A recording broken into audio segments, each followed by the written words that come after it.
വളരെ കാലങ്ങളായി കോൺഗ്രസിന്റെ ആസ്ഥാനത്തെ ഏതാനും ചിലർ പത്രങ്ങളിലോ പേപ്പറുകളിലോ മാത്രം ഒതുങ്ങിക്കൂടിയിരുന്ന മാധ്യമ ചർച്ചകളിൽ മാത്രം നിറഞ്ഞു നിന്നിരുന്ന KPCC പുനഃസംഘടന ഇപ്പോൾ യാഥാർത്ഥ്യമാവുകയാണ്.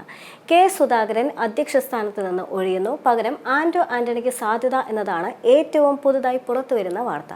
എന്നാൽ അതേസമയം തന്നെ കോൺഗ്രസിൽ മാത്രമല്ല മാറ്റം, UDFിലും വലിയ തരത്തിലുള്ള മാറ്റത്തിന് സാധ്യത തെളിയുന്നു എന്നതാണ് MM ഹസനെ പോലും UDF കൺവീനർ സ്ഥാനത്ത് നിന്ന് മാറ്റാനുള്ള തീരുമാനം. എന്തു തന്നെയാണെങ്കിലും കോൺഗ്രസിനെ സംബന്ധിച്ച് തദ്ദേശ തെരഞ്ഞെടുപ്പിന് മുന്നോടിയായി തന്നെ വലിയ തരത്തിലുള്ള അഴിച്ചുപണിയിലേക്ക് നീങ്ങുകയാണ്.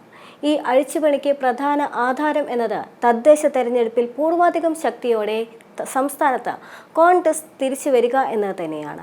അതിനുള്ള വലിയ തരത്തിലുള്ള ആസൂത്രണങ്ങളും മാതൃകകളുമാണ് ദേശീയ തലത്തിൽ ഇപ്പോൾ ചർച്ചയായിക്കൊണ്ടിരിക്കുന്നത്. എന്തു തന്നെയാണെങ്കിലും കോൺഗ്രസിനകത്ത് വളരെ കാലങ്ങളായി ചർച്ച ചെയ്യപ്പെട്ടിരുന്ന KPCC അധ്യക്ഷൻ ആര് എന്ന ചോദ്യത്തിനാണ് ഇതോടെ തിരശ്ശീല വീഴുന്നത്.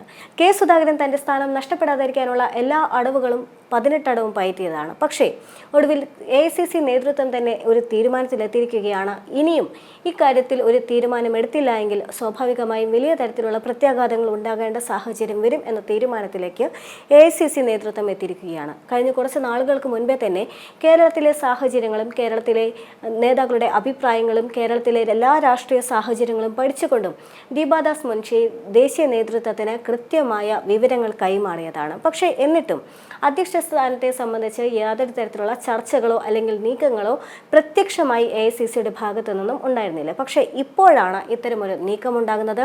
ആ നീക്കത്തിലാണ് ആന്റോ ആന്റണിക്ക് സാധ്യത തെളിയുന്നത്. എന്നാൽ സ്വാഭാവികമായും എല്ലാ തവണയും കോൺഗ്രസിൽ ഉണ്ടാകുന്നത് പോലെയുള്ള പലതരത്തിലുള്ള ആന്തരിക നീക്കങ്ങളും ഇതിൻ്റെ പുറകിൽ സംഭവിക്കുന്നുണ്ട് എന്നതാണ് മറ്റൊരു യാഥാർത്ഥ്യം. ആന്റോ ആന്റണിക്ക് സാധ്യത തെളിയുമ്പോൾ എന്തുകൊണ്ട് ആന്റോ ആന്റണിക്ക് മാത്രം സാധ്യത തെളിഞ്ഞു എന്ന ചോദ്യം അവിടെ ശക്തമാവുകയാണ്. പകരം വന്നിരുന്ന പേരുകളായ റോജി M ജോണിൻ്റേതാണെങ്കിലും ബെന്നി ബെഹനാൻ്റെയും പേരുകളാണെങ്കിലും അടൂർ പ്രകാശിൻ്റെ പേരുകളാണെങ്കിലും എന്തുകൊണ്ട് പരിഗണിക്കപ്പെടുന്നില്ല എന്ന ചോദ്യങ്ങൾ വരികയാണ്. യുവാക്കൾക്കുള്ള അവസരം എന്തുകൊണ്ട് നേതൃത്വം തടയുന്നു എന്നുള്ള ചോദ്യം വരുന്നു. ആന്റോ ആന്റണി തൻ്റെ കയ്യിലുള്ള പണവും സ്വാധീനവും ഉപയോഗിച്ചുകൊണ്ട് നേടിയതാണ് ഈ നേട്ടം എന്നുള്ള വാദങ്ങളും വിമർശനങ്ങളും എല്ലാം തന്നെ ഉയർന്നു വരികയാണ്. എന്നാൽ നേതൃത്വത്തെ സംബന്ധിച്ച് കഴിഞ്ഞ കുറച്ച് നാളുകളായി നടക്കുന്ന എല്ലാ തെരഞ്ഞെടുപ്പുകളും വലിയ തരത്തിലുള്ള പരാജയം തന്നെയായിരുന്നു. കൃത്യമായി പറയുകയാണെങ്കിൽ 2024 ലോക്സഭാ തെരഞ്ഞെടുപ്പിൽ മികച്ച മുന്നേറ്റം UDFിന് ഉണ്ടാക്കാൻ സാധിച്ചുവെങ്കിൽ പോലും കൃത്യമായി UDFിൻ്റെ ഭൂരിപക്ഷം പരിശോധിക്കുകയാണെങ്കിൽ കോൺഗ്രസിലെ പടലപ്പിണക്കങ്ങളും ആഭ്യന്തര കലഹങ്ങളും മൂലം വലിയ തരത്തിലുള്ള സ്വാധീനക്കുറവ് ജനങ്ങൾക്കിടയിൽ UDFിന് ഉണ്ടാകുന്നുണ്ട് എന്ന് കാണാൻ സാധിക്കും. ആ കുറവ് നികത്തുക എന്നത് തന്നെയാണ് പ്രധാന ലക്ഷ്യം എന്ന് പറയുന്നത്. അതിന് തന്നെയാണ് തദ്ദേശ തെരഞ്ഞെടുപ്പിന് മുന്നോടിയായി തന്നെ ഇത്തരത്തിലുള്ള ഒരു പുനഃസംഘടന വരുന്നത്. പുനഃസംഘടന എന്ന് പറയുമ്പോൾ KPCC അധ്യക്ഷ സ്ഥാനം മുതൽ താഴെത്തട്ട് വരെയുള്ള പുനഃസംഘടന വരുന്നുണ്ട്. മാത്രമല്ല തദ്ദേശ തെരഞ്ഞെടുപ്പ് നിയമസഭാ തെരഞ്ഞെടുപ്പ് മുന്നിൽ കണ്ടുകൊണ്ട് DCC അധ്യക്ഷന്മാർക്ക് പ്രത്യേക ചുമതലയും ആദ്യമേ തന്നെ നൽകിയിട്ടുണ്ടായിരുന്നു. അതായത് കൃത്യമായി ലക്ഷ്യം പറയുകയാണെങ്കിൽ വരാനിരിക്കുന്ന തദ്ദേശ തെരഞ്ഞെടുപ്പിൽ പൂർവാധികം ശക്തിയോടെ കോൺഗ്രസ് മുന്നേറുക തന്നെ വേണം എന്നുള്ളതും ആ തരംഗം നിലനിർത്തിക്കൊണ്ട് 2026 നടക്കാനിരിക്കുന്ന നിയമസഭാ തെരഞ്ഞെടുപ്പിൽ വൻപിച്ച ഭൂരിപക്ഷത്തോടെ ഉയർന്നു വരിക എന്നുള്ളത് തന്നെയാണ് യഥാർത്ഥത്തിൽ കേന്ദ്ര നേതൃത്വം ലക്ഷ്യം വെക്കുന്നത്. അതുകൊണ്ട് തന്നെയാണ് മഹാരാഷ്ട്രയിലെയും ബീഹാറിലെയും അധ്യക്ഷന്മാരെ തെരഞ്ഞെടുത്തതിന് ശേഷം ഉടനെ തന്നെ കേരളത്തിലെ അധ്യക്ഷ പദവിയിലേക്ക് അല്ലെങ്കിൽ കേരളത്തിലെ രാഷ്ട്രീയ സാഹചര്യത്തിലേക്ക് AICC നേതൃത്വം കണ്ണോടിക്കുന്നതും. എന്നാൽ അതേസമയം തന്നെ 2024 തെരഞ്ഞെടുപ്പ് മുതൽ തന്നെ UDFിന് അകത്ത് വലിയ തരത്തിലുള്ള പരാതിയുണ്ട്. പലപ്പോഴും അധ്വാനിക്കുന്നവർക്കെല്ലാം തന്നെ സ്ഥാനം ലഭിക്കുന്നില്ല എന്ന പരാതി. അത് സംസ്ഥാന നേതൃത്വത്തിൽ വലിയ തരത്തിലുള്ള കാഹളം മുഴക്കിക്കൊണ്ട് തരത്തിലുള്ള പ്രതിഷേധങ്ങളും വിമർശനങ്ങളും എല്ലാം തന്നെ ഉയർന്നു നിൽക്കുന്ന സാഹചര്യമുണ്ടായിരുന്നു.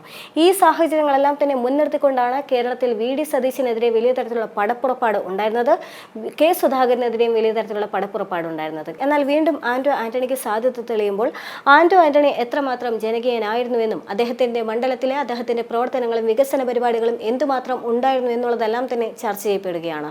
ആ ചർച്ച ചെയ്യപ്പെടുന്നത് ജനങ്ങൾക്കിടയിലല്ല, പാർട്ടിക്കകത്ത് തന്നെയാണ് എന്നുള്ളതാണ് ഇതിലെ ഏറ്റവും പ്രകടമായ വിഷയം എന്നുള്ളതും ശ്രദ്ധേയമാണ്. പാർട്ടിക്കകത്ത് തന്നെ ആന്റോ ആന്റണിക്കെതിരെ വലിയ തരത്തിലുള്ള വിഭാഗീയത രൂക്ഷമാണ്. ആന്റോ ആന്റണി അദ്ദേഹത്തിന്റെ സ്വാധീനം ഉറപ്പിച്ചുകൊണ്ട് മാത്രം നേടിയതാണ് എന്നുള്ള വലിയ തരത്തിലുള്ള ഒരു വിമർശനം ഉയർന്നു വരുന്ന ഘട്ടത്തിൽ അത് കോൺഗ്രസിന് വലിയ തിരിച്ചടിയാകാനുള്ള സാധ്യതയുമുണ്ട്. മാത്രമല്ല KPCC അധ്യക്ഷ സ്ഥാനത്ത് ആന്റോ ആന്റണിയാണ് വരുന്നതെങ്കിൽ അത് വേണ്ടായിരുന്നു, പകരം കെ സുധാകരൻ തന്നെ തുടർന്നാൽ മതിയായിരുന്നു എന്നുള്ള അഭിപ്രായവും ഇപ്പോൾ ശക്തമായി തന്നെ ഉയരുന്നുണ്ട്. എന്നാൽ അതേസമയം തന്നെ ക്രൈസ്തവ വിഭാഗത്തിന്റെ പിന്തുണ UDFിന് നഷ്ടപ്പെടാനുള്ള എന്നുള്ള സാധ്യത മുന്നിൽ കണ്ടുകൊണ്ട് തന്നെയാണ് ഒരു KPCC അധ്യക്ഷ സ്ഥാനത്തേക്ക് ഒരു ക്രൈസ്തവ നേതാവ് തന്നെ വരണം എന്ന ആവശ്യമുയർന്നത്. ക്രൈസ്തവ വിഭാഗം എന്ന് പറയുമ്പോൾ അത് മാത്രം പോരാ, റോമൻ കാത്തലിക് വിഭാഗത്തിൽ നിന്ന് തന്നെ വേണം എന്ന ആവശ്യവും സംസ്ഥാനത്തിന്റെ വിഭാഗത്തു നിന്നും ശക്തമായി തന്നെ നിലനിന്നിരുന്നു. അതുകൊണ്ടാണ് ആന്റോ ആന്റണിക്ക് സാധ്യത തെളിഞ്ഞത് എന്നുള്ള ഭാഗവും അല്ലെങ്കിൽ അത്തരമൊരു വാദവും ഇപ്പോൾ നിറഞ്ഞു തന്നെ നിൽക്കുന്നുണ്ട്. കോട്ടയം ജില്ലക്കാരനായ ആന്റോയ്ക്ക് പത്തനംതിട്ട ജില്ലയെ പോലും പ്രവർത്തകരുമായി ആത്മബന്ധമില്ല എന്നതാണ് റിപ്പോർട്ടുകൾ. 2 ജില്ലകളിലെ പ്രവർത്തകരെ MP എന്ന നിലയിൽ പോലും ഏകോപിപ്പിക്കാൻ കഴിയാത്തയാളെ എങ്ങനെ സംസ്ഥാന അധ്യക്ഷ പദവി ഏൽപ്പിക്കുമെന്നും ചോദ്യങ്ങൾ ഉയരുന്നുണ്ട്.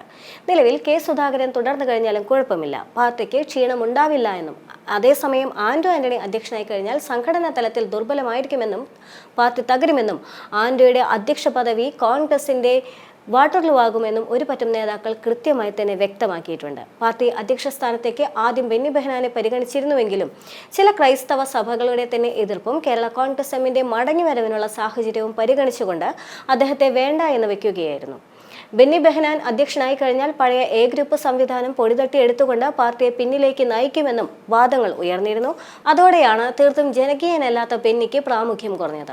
മികച്ച സംഘാടകനാണ് എങ്കിലും അടൂർ പ്രകാശ് അബ്കാരിയാണെന്ന ആരോപണം ഉയർന്നതോടെയാണ് അദ്ദേഹത്തിനും വെട്ടേറ്റത്. വിവാദ വ്യവസായിയായ ബിജു രമേശിന്റെ അടുത്ത ബന്ധം എന്നതും അദ്ദേഹത്തിന് തിരിച്ചടിയായി. മുൻപ് അധ്യക്ഷ സ്ഥാനത്തെ സംബന്ധിച്ച് രാഹുൽ ഗാന്ധിയുമായി അദ്ദേഹം കൂടിക്കാഴ്ച നടത്തുകയും ചെയ്തിരുന്നു. എന്നാൽ അതിൽ നിന്നുമെല്ലാം തന്നെ ഒരു തീരുമാനവും ഉൾത്തിരിഞ്ഞിരുന്നില്ല. സംസ്ഥാനത്തെ തലയെടുപ്പുള്ള നേതാക്കളിൽ ഒരാളായ സണ്ണി ജോസഫിനെ ചില നേതാക്കളുടെ സമ്മർദ്ദം മൂലമാണ് ഒഴിവാക്കിയതെന്നും പറയപ്പെടുന്നുണ്ട്. കൃത്യമായി പറയുകയാണെങ്കിൽ കോൺഗ്രസിനകത്തെ ഇത്തരത്തിലുള്ള ആഭ്യന്തര നീക്കങ്ങളുടെ പരിണിത ഫലം തന്നെയാണ് ആന്റോ ആന്റണിക്ക് ഇപ്പോൾ ലഭിച്ച നേട്ടമെന്ന് പറയാം. അതുകൊണ്ട് തന്നെ ആന്റോ ആന്റണിക്ക് ഇപ്പോൾ ലഭിച്ചിട്ടുള്ള ഈ നേട്ടത്തിൽ പല നേതാക്കളും അതൃപ്തരാണ്, പല പ്രവർത്തകരും അതൃപ്തരാണ്. അതുകൊണ്ട് ആന്റോ ആന്റണി അധ്യക്ഷ സ്ഥാനത്തേക്ക് വരികയാണെങ്കിൽ ഇനി കോൺഗ്രസിൽ എന്താണ് സംഭവിക്കാൻ പോകുന്നത് എന്നുള്ളത് കണ്ടു തന്നെ അറിയേണ്ടി വരും.